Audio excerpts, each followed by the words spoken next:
क्या आपको एक क्रेडिट कार्ड लेना चाहिए? इस सवाल का जवाब देंगे हम इस वीडियो के एंड में, जब हम एक कंक्लूजन पर पहुंचेंगे। इसलिए आपसे मेरी रिक्वेस्ट है कि वीडियो को पूरा देखिएगा।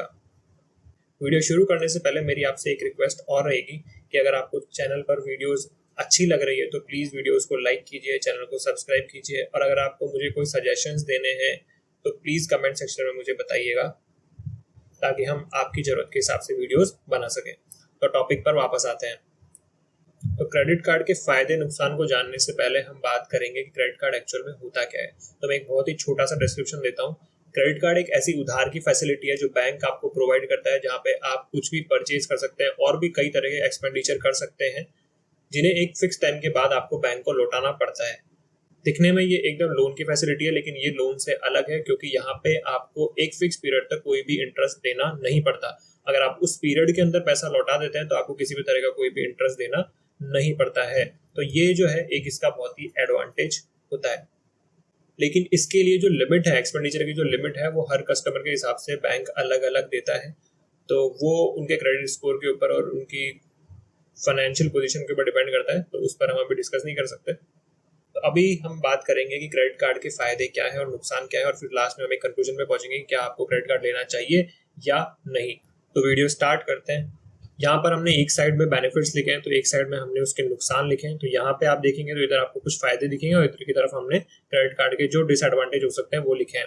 तो सबसे पहला जो एडवांटेज और डिसएडवांटेज की हम बात कर रहे हैं वो है कि इंटरेस्ट फ्री क्रेडिट आपको मिलती है। तो ये बात तो ठीक है कि एक फिक्स पीरियड तक आपको बैंक जो है इंटरेस्ट फ्री क्रेडिट देता है, जितने टाइम तक आपको कोई भी ब्याज नहीं देना पड़ता। जनरली ये 50 दिन का पीरियड होता है कि 50 दिन तक अगर आप पेमेंट कर देते हैं तो आपको किसी भी तरह का कोई भी ब्याज देना नहीं पड़ता है। लेकिन उसके बाद अगर मान लीजिए आप पेमेंट करना भूल जाते हैं तो बैंक आपसे उस ड्यू अमाउंट के ऊपर इंटरेस्ट चार्ज करता है। तो वही इंटरेस्ट एक तरीके से आपकी कॉस्ट भी बन जाती है, और ये इंटरेस्ट जो है जनरली बहुत ही हैवी होता है, क्योंकि अगर आप देखें तो वैसे आपको 2% या 3% के आसपास जो है बैंक से इंटरेस्ट चार्ज करते हैं। लेकिन दोस्तों 2-3% जो है ये मंथली इंटरेस्ट होता है, और अगर आप इसको एनुअली अगर आप देखेंगे तो ये जनरली आपका 24% से लेकर 36% के बीच में वेरी करता है, जो कि बहुत ही ज्यादा इंटरेस्ट रेट है। इसलिए आपको हमेशा एक चीज ध्यान रखनी है कि कोई चीज अगर एडवांटेजेस होती है तो उससे कुछ डिसएडवांटेज भी होते हैं। क्रेडिट कार्ड एक इनोवेशन के रूप में आया है तो जरूर इसके कुछ फायदे हैं, लेकिन इसके कुछ नुकसान भी होते हैं। उन नुकसान से बचने के तरीकों को भी हम डिस्कस करेंगे। तो वीडियो में आगे चलते हैं, दूसरे पॉइंट की तरफ चलते हैं। दूसरा पॉइंट है कि एक्सेस टू क्रेडिट आपको मिलता है। ये बात ठीक है कि आपको अगर मान लीजिए इमरजेंसी सिचुएशंस कुछ भी होती है, या कभी भी जो मान लीजिए आपकी सैलरी 30 तारीख तक आती है, जनरली मंथ एंड के ऊपर आती है, तो उस पूरे मंथ में अगर आपके पास अगर पैसा नहीं होता है तो वहां पे आपके लिए क्रेडिट कार्ड एक बहुत ही अच्छा सोर्स होता है, जहां पे आपको पैसा इजीली अवेलेबल हो जाता है एक फिक्स लिमिट तक। लेकिन ये डेट ट्रैप की तरह भी काम करता है। डेट ट्रैप से मेरा मतलब नहीं इतना कोई बड़ा डेट नहीं, हाँ, लेकिन अगर उधार है तो उधार कितना भी हो ट्रैप हो सकता है आपके लिए, क्योंकि आपकी क्या है, क्रेडिट कार्ड एक आदत बना देता है कि हर महीने आपके पास एक उधार जो होता है क्रेडिट कार्ड के ऊपर चलता रहता है। तो वो एक तरह से ट्रैप की तरह होता है कि इंसान की कुछ जैसे ही सैलरी आएगी, सैलरी आते ही उसका एक पोर्शन जो है क्रेडिट कार्ड के बिल देने में चल जाता है, और उसके पास क्या बचता है, कुछ थोड़ा सा अमाउंट बचता है, फिर वो क्रेडिट कार्ड के ऊपर चलने लगता है पूरे महीने, फिर सैलरी आती है, उस सैलरी का फिर एक पोर्शन जो है क्रेडिट कार्ड में चला जाता है। तो इस तरीके से एक लूप बन जाता है जहां जिसमें इंसान फंस जाता है एक तरीके से। हालांकि मैं इसको फंसना नहीं बोलूंगा, बट हाँ, एक तरह से ट्रैप की तरह क्रेडिट कार्ड्स काम करते हैं। ट्रैप की तरह क्यों? क्योंकि ये आपकी स्पेंडिंग को भी बढ़ा देते हैं। उसके बारे में अभी हम डिस्कस करेंगे। तो अगले पॉइंट पे चलते हैं। तो एक सबसे अच्छा पॉइंट ये है कि आपका क्रेडिट स्कोर जो है ना, ये इंक्रीज करता है। लेकिन इसमें भी एक पॉइंट होता है जो मैं आपको बताऊंगा जब हम कंक्लूजन बताएंगे, कि क्रेडिट स्कोर तो बनाता है लेकिन क्रेडिट स्कोर को कम भी कर सकता है। उससे बचने का तरीका भी मैं बताऊंगा। सबसे पहले ये तो है कि इसका एडवांटेज है कि अगर आप क्रेडिट कार्ड यूज करते हैं तो धीरे धीरे आपका जो स्कोर है, क्रेडिट स्कोर है, जो जनरली 750 होना चाहिए या उससे ऊपर ही होना चाहिए, तो उसमें ये इंक्रीमेंट करता है, बिल्कुल नो डाउट, उसके अंदर कोई प्रॉब्लम नहीं है।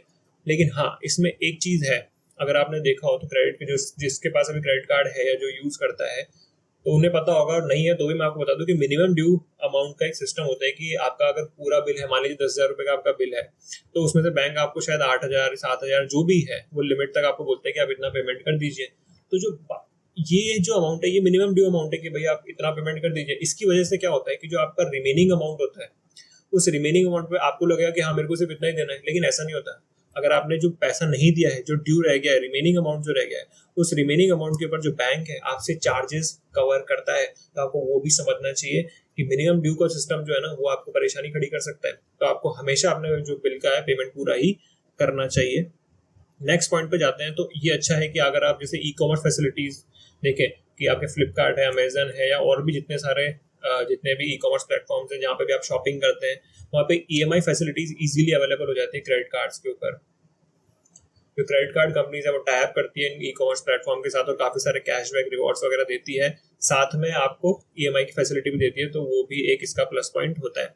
साथ में अगर आप देखिए ईएमआई देती है तो जनरली लिखा होता है नो कॉस्ट ईएमआई, लेकिन फिर भी प्रोसेसिंग फीस वहाँ पे हमेशा लगती है। ये चीज आपको नहीं भूलनी चाहिए, जो जनरली 200 से 250 रुपए के आसपास जनरली रहती है हर क्रेडिट कार्ड के ऊपर। 200 से 250 रुपए आपके उस ट्रांजेक्शन को ईएमआई में कन्वर्ट करने पर, ईएमआई फैसिलिटी देने पर आपके ऊपर चार्जेस लेवी किए जाते हैं, जिसके ऊपर जीएसटी भी आपके पास एडिशनल जीएसटी भी उसके ऊपर आपसे कवर किया जाता है, जो कि 18% होता है।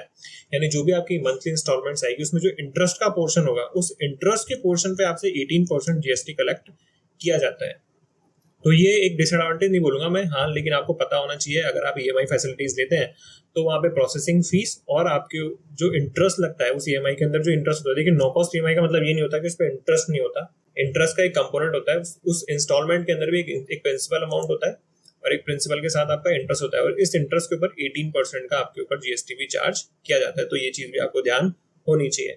उसके बाद अलग अलग क्रेडिट कार्ड्स होते हैं, अलग अलग तरह के ऑफर्स देते हैं, जिसमें कई सारे रिवॉर्ड पॉइंट्स होते हैं, यहाँ पे कैशबैक की स्कीम्स जो हैं, वाउचर्स हैं, ये सब चीजें जो हैं ये बेनिफिट्स के रूप में अवेलेबल होती है कस्टमर्स को, तो ये इनका एक प्लस पॉइंट होता है।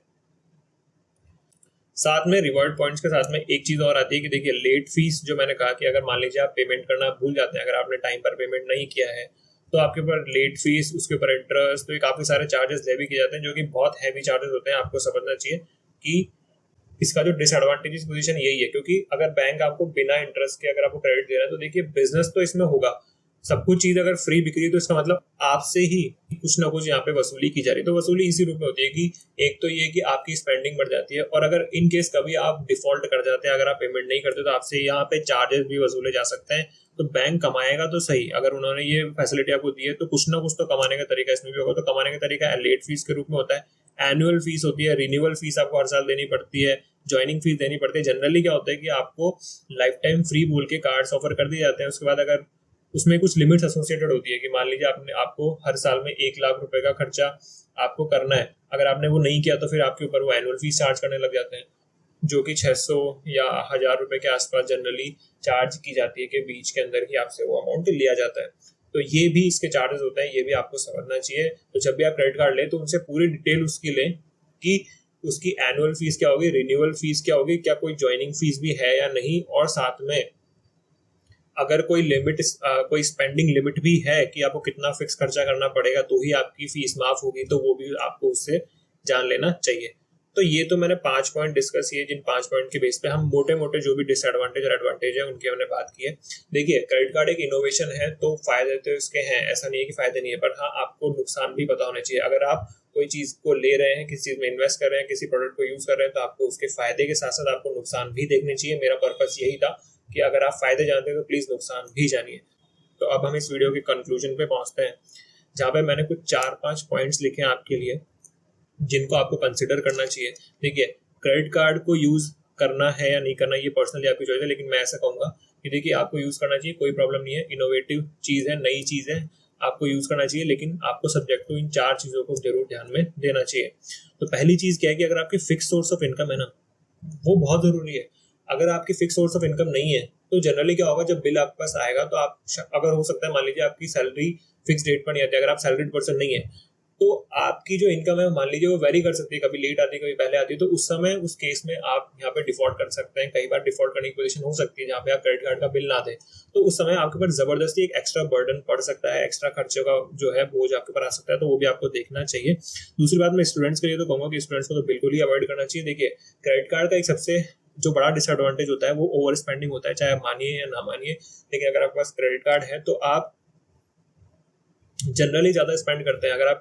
अगर आप सच में यूज कर रहे हैं तो आप उसको कंपेयर कर लीजिए, आपको कुछ समझ में आ जाएगा कि जो क्रेडिट कार्ड है उनकी एक आदत ही है, वो उनका आने का पीछे जो पर्पस है वो एक पर्पस ही है कि आपकी स्पेंडिंग कैपेसिटी को बढ़ाया जाए।